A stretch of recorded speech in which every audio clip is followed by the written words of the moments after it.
2 minute global market pulse में आपका स्वागत है। 22 अगस्त 2025 की प्रमुख रात्रिकालीन खबरें ये हैं। फेड रिजर्व गवर्नर लिसा कुक ने ट्रंप के इस्तीफे के आह्वान को खारिज करते हुए कहा है कि उनका पद छोड़ने के लिए दबाव डालने का कोई इरादा नहीं है, क्योंकि एफएचएफए के निदेशक बिल पुल्टे ने पोस्ट किया था कि वह 4 साल पहले किए गए एक बंधक आवेदन के आधार पर आपराधिक रेफरल कर रहे थे।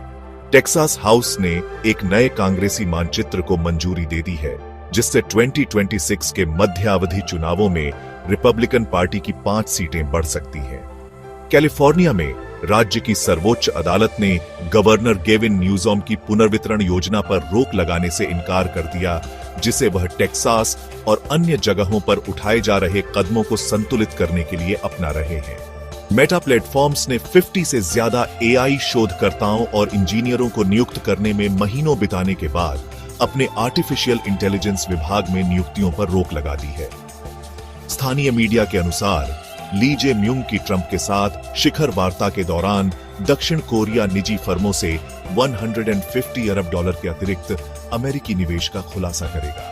पीएमआई के आंकड़ों से पता चला है कि यूरो क्षेत्र का निजी क्षेत्र 15 महीनों में सबसे तेज गति से बढ़ा है, जिससे इस क्षेत्र की लचीलापन का प्रमाण मिलता है। अमेरिका में उच्च शुल्कों के बावजूद विनिर्माण क्षेत्र ने 3 साल की मंदी को समाप्त कर दिया। ब्रिटेन का समग्र पीएमआई भी अपेक्षा से अधिक बढ़ा। वाणिज्य सचिव लुटनिक की अपमानजनक टिप्पणियों के बाद चीन घरेलू तकनीकी कंपनियों को एनवीडिया चिप्स खरीदने से बचने के लिए आक्रामक रूप से मनाने की कोशिश कर रहा है।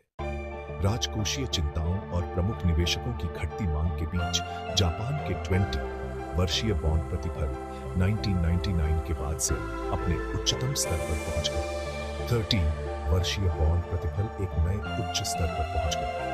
भारत के अगस्त के फ्लैश पीएमआई मजबूत है, जिनमें विनिर्माण 59.8, जुलाई के 59.1 से ऊपर और विशेष रूप से सेवाएं 65.6, जुलाई के 60.5 से बड़ी छलांग शामिल है। रूस ने बुधवार को चेतावनी दी कि शांति समझौते के बाद यूक्रेन की सहायता के लिए किसी भी कार्रवाई पर उसे प्रभावी रूप से वीटो शक्ति प्राप्त होनी चाहिए। इससे कीव के लिए पश्चिमी देशों की सुरक्षा गारंटी की योजना बेमानी हो जाएगी और राष्ट्रपति ट्रंप द्वारा समर्थित वार्ता को चलता रहेगा।